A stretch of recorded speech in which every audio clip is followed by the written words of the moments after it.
بسم الله الرحمن الرحيم.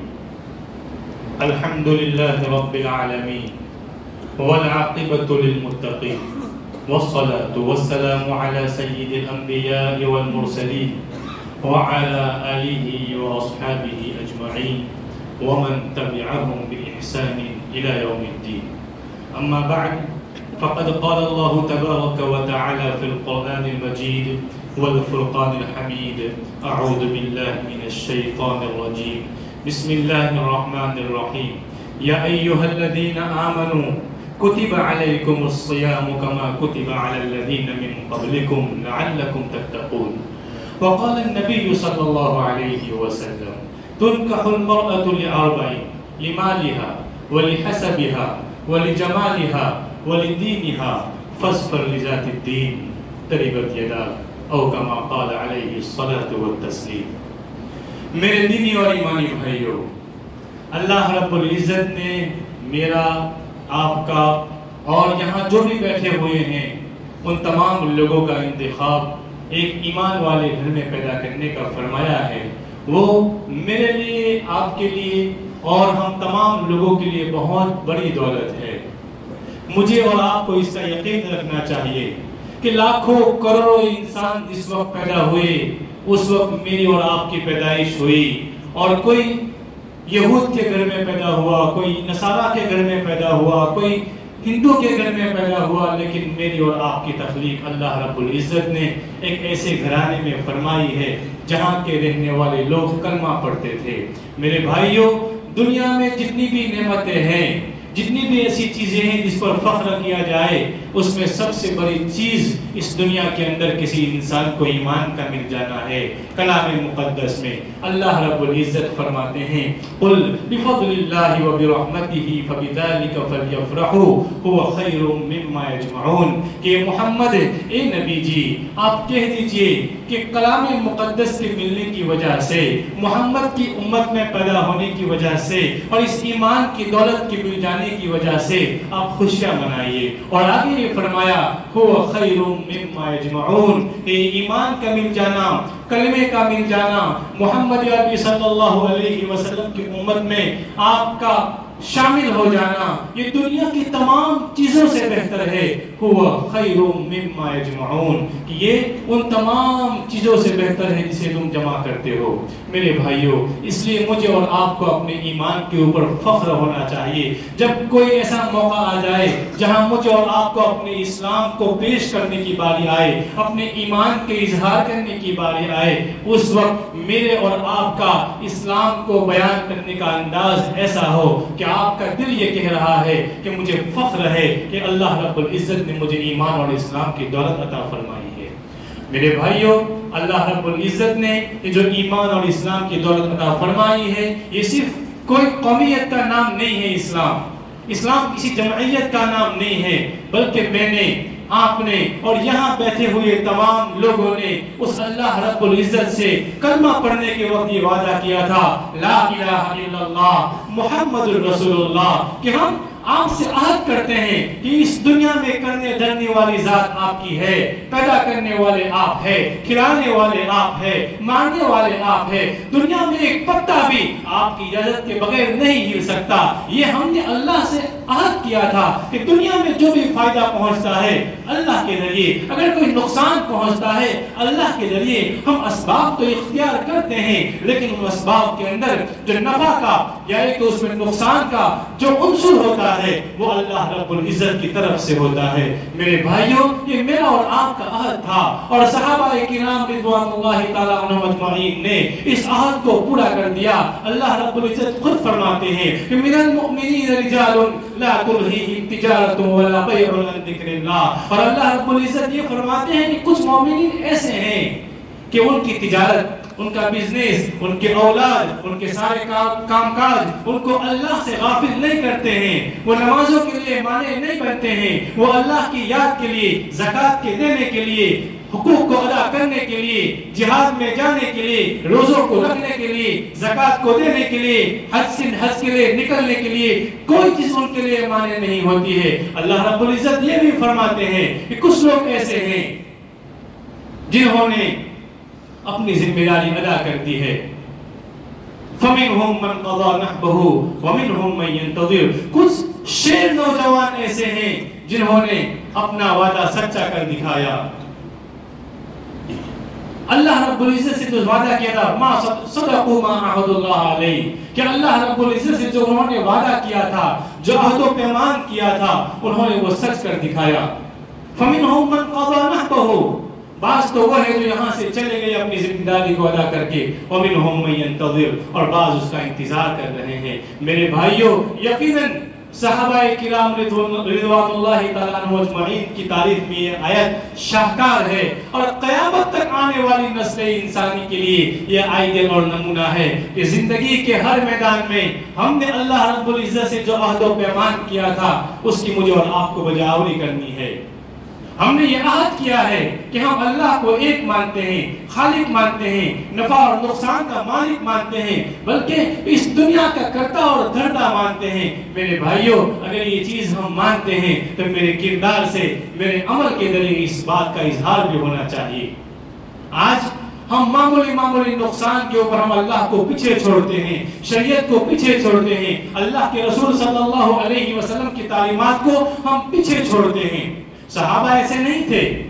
صحابہ کے سامنے جب کوئی حکم آتا تھا تو پھر وہ رشتہ داری نہیں دیکھا کرتے تھے، وہ تجارت کا نقصان نہیں دیکھا کرتے تھے، وہ اپنے اولاد کا نقصان نہیں دیکھا کرتے تھے، بلکہ وہ جب بھی کوئی حکم آتا، جب ان کی بزنس کا مسئلہ آتا، ان کی تجارت کا مسئلہ آتا، ان کی زراعت اور کاشتکاری کا مسئلہ آتا، جب میرے بھائی وہ شریعت کو سامنے رکھتے کہ شریعت کیا کہتی ہے، اگر شریعت کا حکم ان کے کام کاجوں کے ساتھ ٹھیک ہوتا ہے تو ٹھیک ہے، اگر ان کو شریعت کے لیے اپنی تمام جائیداد کو قربان کرنا پڑے تو وہ اس کے لیے بھی تیار ہو جایا کرتے تھے۔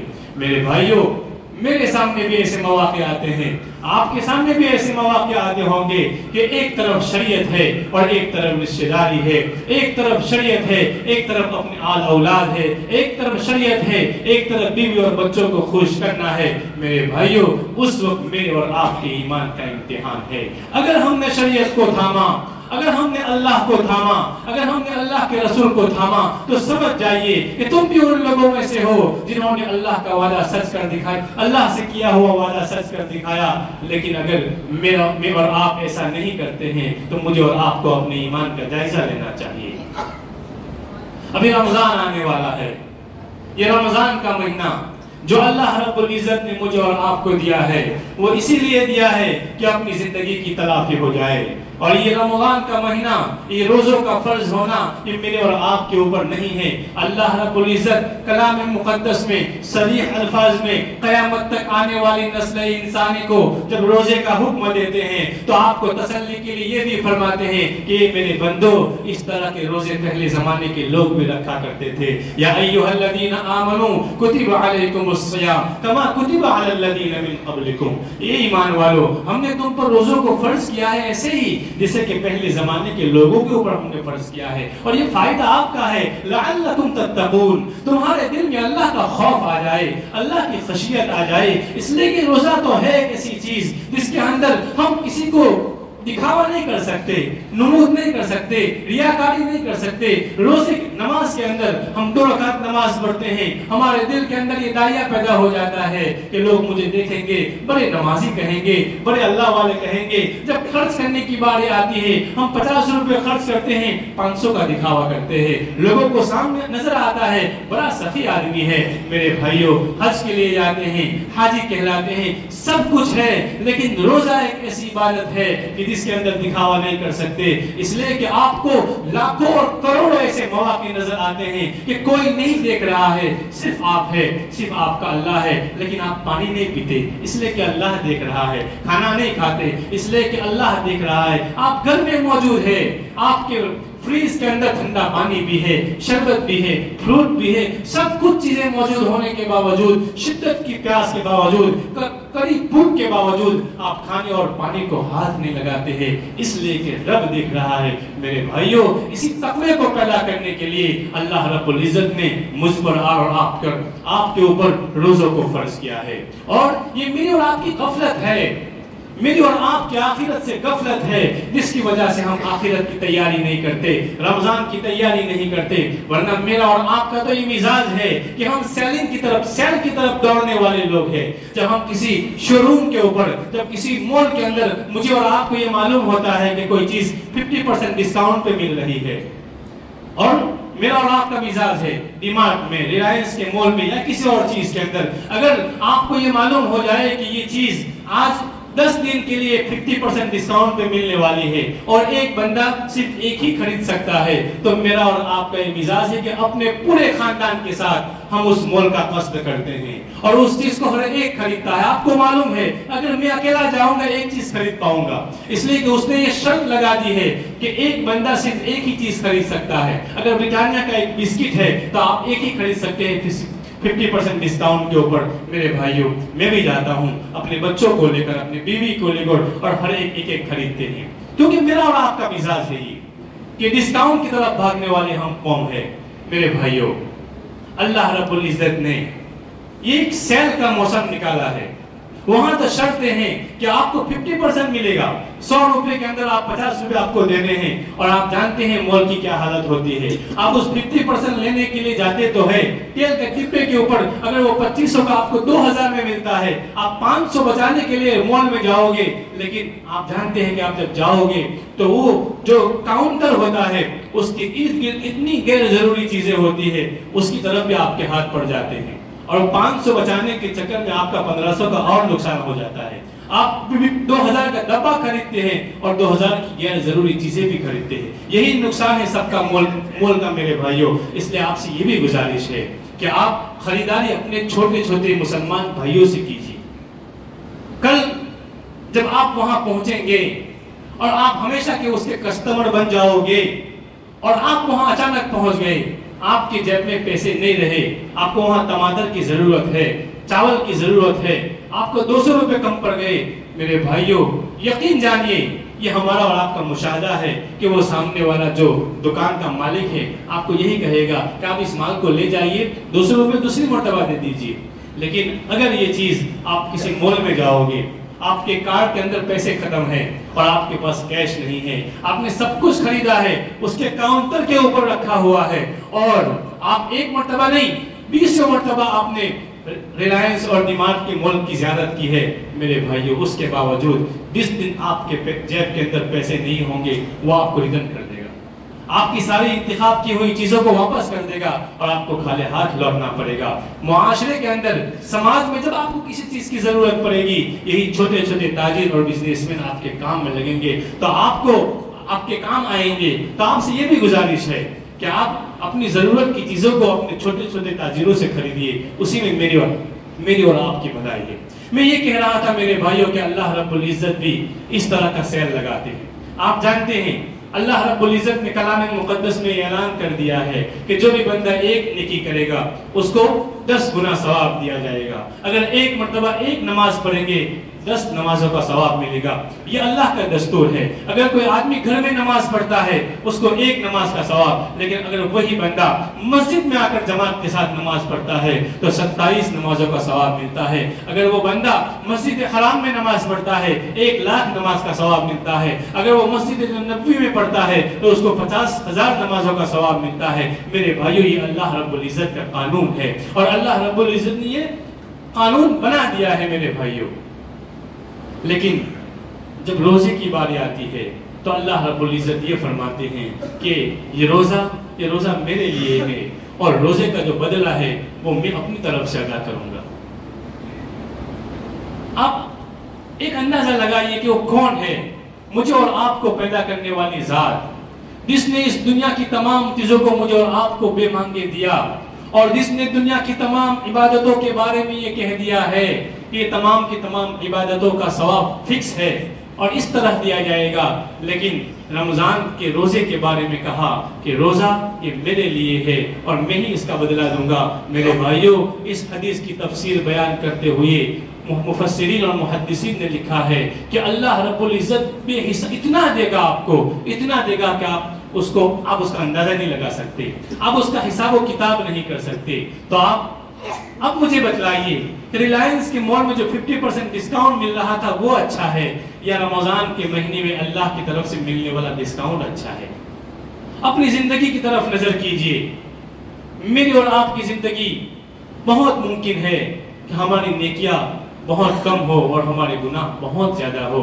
اللہ رب العزت یہ فرماتے ہیں کہ جو بندے اس مہینے کے اندر ایک نفل پڑھتے ہیں اس کو ہم فرض کی نماز کا ثواب دیتے ہیں، اور جو فرض پڑھتے ہیں ہم اس کو 70 نمازوں کا ثواب دیتے ہیں. 4 رکعت کے بارے میں آپ اندازہ لگائیے. ظہر کی 4 رکعت آپ نے اگر نارمل دن میں پڑھی ہے تو آپ کو وہ 4 رکعت کا نماز کا جو ثواب ہے وہ ملے گا. لیکن اگر وہی آپ رمضان میں ادا کرتے ہیں تو آپ کو 280 رکعت نماز کا ثواب ملے گا. مجھے اور آپ کو اہمیت نہیں ہے. اگر ہم اس کی اہمیت سمجھ جائے تو ہم رمضان کی تیاری ابھی سے کرنے والے بن جائے. اس لیے کہ صحابہ بھی خود اللہ کے رسول صلی اللہ علیہ وسلم 2 مہینے پہلے اس کی تیاری کیا کرتے تھے. آپ نے وہ مشہور دعا سنی ہے کہ اللہم بارک لنا فی رجب و شعبان وبلغنا رمضان، کہ اللہ ہمارے رجب اور شعبان کے اندر برکتیں نازل فرما اور ہم کو عافیت کے ساتھ رمضان تک پہنچا دے، عافیت کے ساتھ رمضان تک پہنچا دے. ہم بھی اس کی دعائیں کریں اور اس کی پریکٹس کریں میرے بھائیوں، اس کی پریکٹس کریں. ابھی سے ہم روزہ رکھنے کی کوشش کریں. کبھی 1 رکھ لیا، کبھی 2 رکھ لیے. یہ گرمیوں کے روزے ہیں، گرمیوں کے روزے ہیں. جتنے لمبے روزے ہوں گے میرے بھائیوں اتنی ہی لمبے اللہ کی طرف سے نوازشات بھی ہوگی. ایک مرتبہ کسی نے کہا کہ اس مہینے کے روزے بہت لمبے ہیں. کسی نے کہا کہ ہاں لمبے تو ہے لیکن اللہ رب العزت کی عنایت بھی تو بہت لمبی ہے، اللہ کی نوازشات بھی بہت لمبی ہے. تو آپ لوگوں سے گزارش ہے میرے بھائیوں کہ اس رمضان کے اندر کام کم کریں گے، اللہ کی عبادتیں زیادہ کریں گے. گرمیوں کے موسم میں اگر ہم کو دن میں کام کرنے کی تکلیف ہے رات میں کر لیں گے، لیکن کبھی ہمارا روزہ نہیں چھوٹے گا. اس لیے نہیں روزہ اس لیے رکھیں گے کہ میرے رب نے مجھے حکم دیا ہے. اگر اس نیت سے روزہ رکھو گے میرے بھائیوں، اللہ ان روزوں کے بدلے میں میرے اور آپ کی مغفرت کر دے گا. اس لیے کہ اللہ رب العزت کے پیارے رسول محمد عربی صلی اللہ علیہ وسلم کا ارشاد گرامی ہے کہ من قام رمضان ایمان من صام رمضان ایمانا واحتسابا غفر له ما تقدم من ذنبه، کہ جو بھی ایمان اور نیکی کی اور ثواب کی نیت سے روزہ رکھے گا اللہ اس کے سارے گناہ معاف کر دے گا. اگر جو بندہ رات کو اللہ ایمان کے ساتھ اور ثواب کی امید کے ساتھ اللہ کے سامنے کھڑا رہے گا تو میرے بھائیوں اس رمضان میں کھڑے رہنے کے بدلے میں اللہ میرے اور آپ کے تمام گناہوں کو بخش دے گا. اس کا یقین دکھائیے کہ میرا اور آپ کا رب اس قدر رحم کرنے والا ہے کہ کبھی 2 رکعت سے راضی ہو جاتا ہے، کبھی 2 آنسوؤں سے راضی ہو جاتا ہے.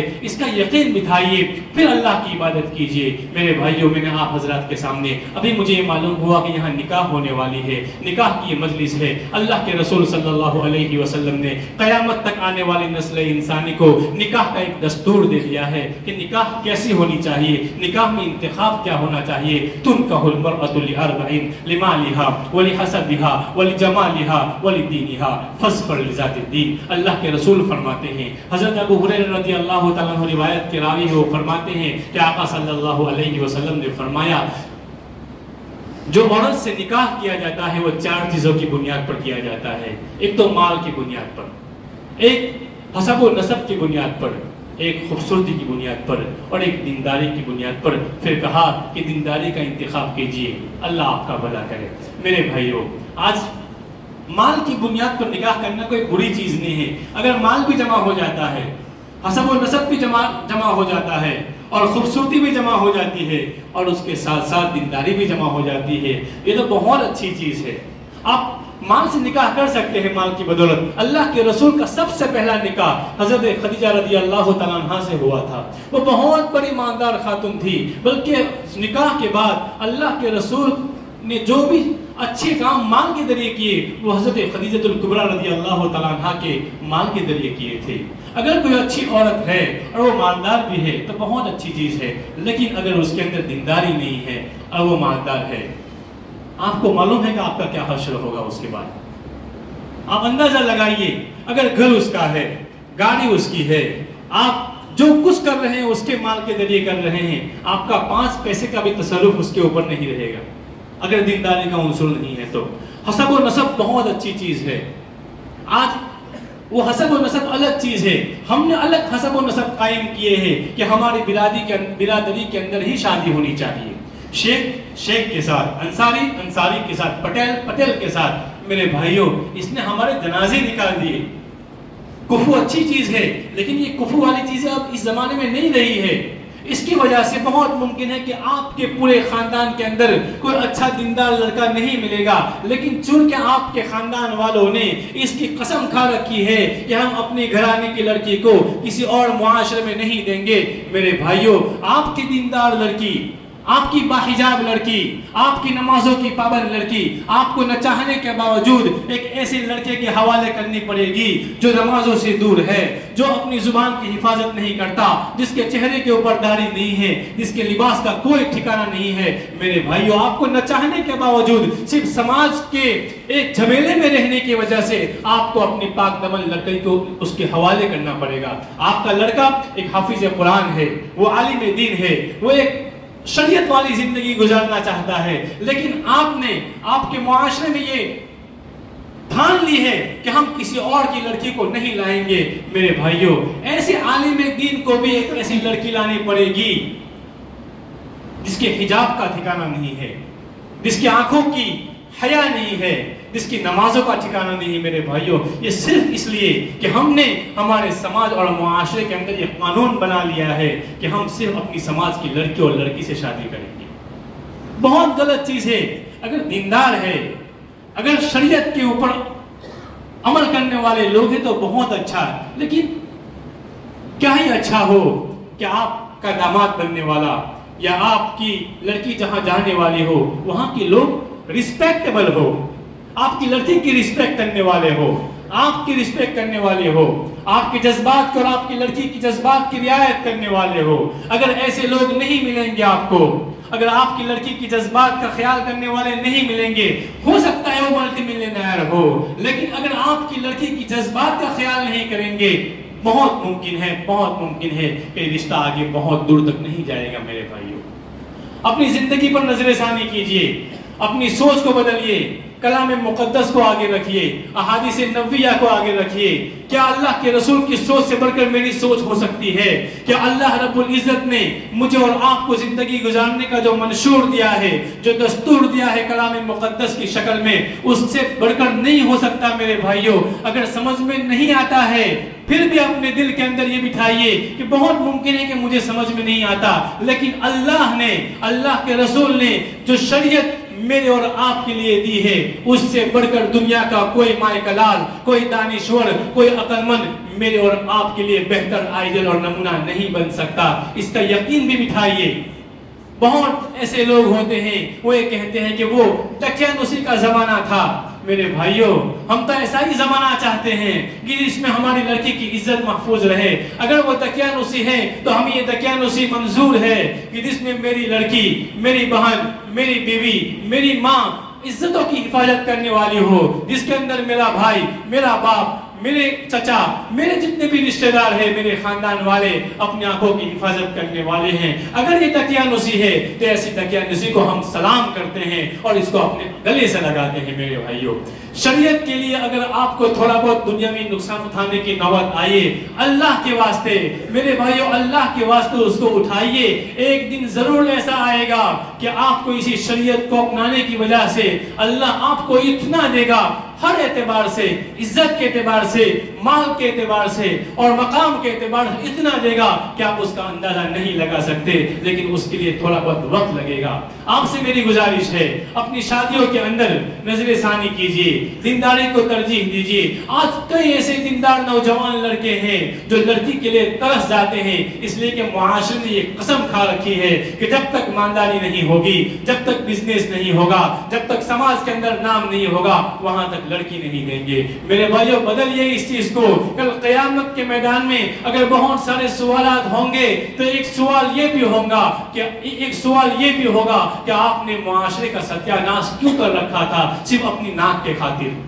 بدلیے اس کو، کچھ نہیں ہو جائے گا. آپ زندگی کی بہت سی بہاریں گزار چکے ہو، آپ کے 50 سال ہو چکے ہیں، 60 سال ہو چکے ہیں. اپنی انا کو مار دیجئے اللہ کے واسطے، اپنی انا کو مار دیجئے. یہ انا کو مارنے کے بعد تمہارا اور میرا رب اسی بات پر راضی ہو جائے گا، اور ایک تہس نہس اور سلگتا اور بلکتا ہوئے معاشرہ پھر بے دینی سے دینداری کی طرف آ جائے گا. اس میں آپ کا تھوڑا بہت حصہ لگ جائے گا. بدل لیجیے زندگی گزارنے کے طریقے کو. اللہ کے واسطے اگر اپنے دل کے اندر کلمہ ہے، ایمان کو مانتے ہو، رسول اللہ کی محبت اپنے دل کے اندر رکھنے کا دعویٰ کرتے ہو، کلام مقدس کو سینے سے لگانے کا آپ کو دعویٰ ہے، اور وہی میرا اور آپ کا آئیڈل ہے، تو پھر بدل لیجئے میرے بھائیوں. اب میرے اور آپ کے پاس کچھ نہیں ہے، کچھ نہیں ہے میرے بھائیوں. زندگی کی دنیا کی تمام طاقتیں اس وقت ایک پلیٹ فارم پر کھڑے ہو کر یہ اعلان کرتی ہے کہ اس دنیا سے سب کچھ رہنا چاہیے لیکن کلمہ اور ایمان نہیں رہنا چاہیے. انہم فِتْيَةٌ آمنوا بربہم وزدناہم ہدی. بہت سے سال پہلے، بہت سے ہزار سال پہلے کچھ نوجوان بندے دنیا میں ایسے گزرے ہیں جن کے خلاف دنیا کی تمام تر طاقتیں تھی، لیکن انہوں نے اپنے ایمان اور اسلام کو بچانے کے لیے ان تمام طاقتوں سے جنگ مول لی تھی، اور اللہ رب العزت نے اس دنیا کے اندر ان کو غلبہ دیا تھا. آپ کو معلوم ہوگا کچھ دن پہلے اس دنیا اسی سرزمین کے اوپر کچھ لوگ جمع ہوتے ہیں، تمام مذاہب کے ماننے والے. جب ان کے سامنے کلمے کی بات آئی، ایمان کی بات آئی، اللہ کی بات آئی، میرے بھائیوں تمام کے تمام لوگ اس لیے جمع ہوئے تھے کہ اس دنیا سے بے چینی ختم ہو جائے، عداوتیں ختم ہو جائے، دشمنیاں ختم ہو جائے. اس وقت ایک مرد جلال نے اور ایک مرد کلندر نے یہ کہا تھا کہ ہم سب ایک ہی اللہ کو ماننے والے ہیں، ہم ایک ہی دھرم کو ماننے والے ہیں.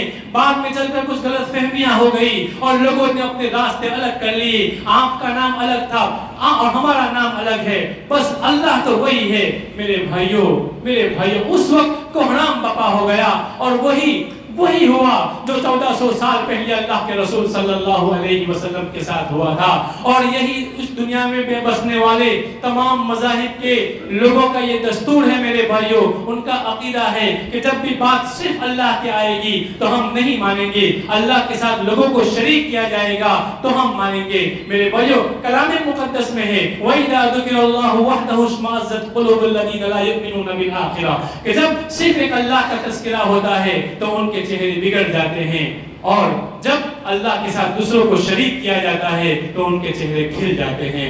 اس لیے میرے بھائیوں اس ایمان کو بچانے کی ذمہ داری میری بھی ہے، آپ کی بھی ہے. اس اسلام کو بچانے کی ذمہ داری میری بھی ہے، آپ کی بھی ہے. اس دنیا میں بہت سے اللہ والے خصوصاً اس ملک کے اندر اس کے لیے کام کر رہے ہیں. ان کا تعاون کیجیے، ان کا دستے بازو بنیے، اور اپنی زبانیں ایسے اللہ والوں کے لیے خاموش رکھیے. اسی میں میری اور آپ کی ایمان کی بھلائی ہے. اللہ رب العزت مجھے بھی، آپ کو بھی، اور اس دنیا میں بسنے والے تمام مسلمانوں کو ایمان اور اسلام کی سچی فہم بھی عطا فرمائے، اور ہم کلام مقدس کو، اللہ کے رسول صلی اللہ علیہ وسلم کو ہمارا آئیڈل اور نمونہ بنانے کی کوشش کرے. ہی اللہ رب العزت سے دعا بھی کرتے ہیں. وآخر دعوانا الحمدللہ رب العالمین.